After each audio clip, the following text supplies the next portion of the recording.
اسلام کی بنیاد۔ اللہ صلی اللہ علیہ وسلم نے فرمایا، اسلام کی بنیاد 5 چیزوں پر قائم کی گئی ہے۔ اول، گواہی دینا کہ اللہ کے سوا کوئی معبود نہیں اور بے شک حضرت محمد صلی اللہ علیہ وسلم اللہ کے سچے رسول ہیں، اور نماز قائم کرنا، زکوٰۃ ادا کرنا، حج کرنا اور رمضان کے روزے رکھنا۔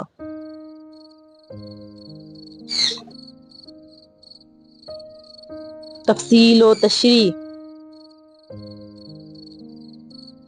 نبی کریم صلی اللہ علیہ وسلم کے اس فرمان کی تشریح سے متعلق ہے، جس میں آپ صلی اللہ علیہ وسلم نے فرمایا کہ اسلام کی بنیاد 5 چیزوں پر رکھی گئی ہے، اور ایمان کا تعلق قول اور فعل ہر دور سے ہے، اور وہ بڑھتا ہے اور گھٹتا ہے، جیسے کہ اللہ تعالیٰ نے فرمایا تاکہ ان کے پہلے ایمان کے ساتھ اور ایمان میں زیادتی ہو، سورہ فتح 4، اور فرمایا ہم نے ان کو ہدایت میں اور زیادہ بڑھا دیا، سورہ کاف 13، اور فرمایا کہ جو لوگ سیدھی راہ پر ہیں ان کو اللہ اور ہدایت دیتا ہے، سورہ مریم 76، اور فرمایا کہ جو لوگ ہدایت پر ہیں اللہ نے اور زیادہ ہدایت دی اور ان کو پرہیزگاری عطا فرمائی، سورہ محمد 17، اور فرمایا کہ جو لوگ ایماندار ہیں ان کا ایمان اور زیادہ ہوا، سورہ مدثر 31، اور فرمایا کہ اس سورہ نے تم میں سے کس کا ایمان بڑھا دیا، بالواقع جو لوگ ایمان لائے ہیں ان کا ایمان اور زیادہ ہو گیا، سورہ توبہ 124، اور فرمایا کہ منافقوں نے مومنوں سے کہا کہ تمہاری بربادی کے لیے لوگ بکثرت جمع ہو رہے ہیں، ان کا خوف کرو، بس یہ بات سن کر ایمان والوں کا ایمان اور بڑھ گیا اور ان کے منہ سے یہی نکلا حسبنا اللہ و نعم الوکیل، سورہ آل عمران 173، اور فرمایا کہ ان کا اور کچھ نہیں بڑھا، ہاں ایمان اور اطاعت کا شیوا ضرور بڑھ گیا، سورہ احزاب 22،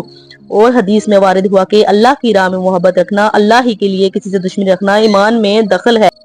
رواہ ابو داؤد۔ اور خلیفہ عمر بن عبدالعزیز رحمۃ اللہ نے عدی بن عدی کو لکھا تھا کہ ایمان کے اندر کتنے ہی فرائض ہیں اور عقائد ہیں اور حدود ہیں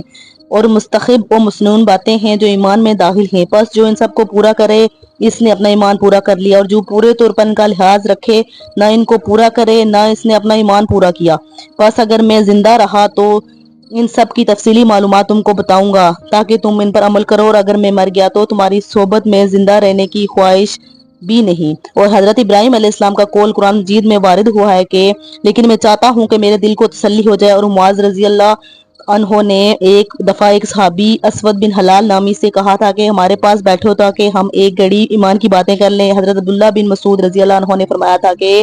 یقین پورا ایمان ہے، صبر آدھا ایمان ہے، رواہ طبرانی۔ اور عبداللہ بن عمر رضی اللہ عنہ کا قول ہے کہ بندہ تقویٰ کی اصل حقیقت یعنی کہنا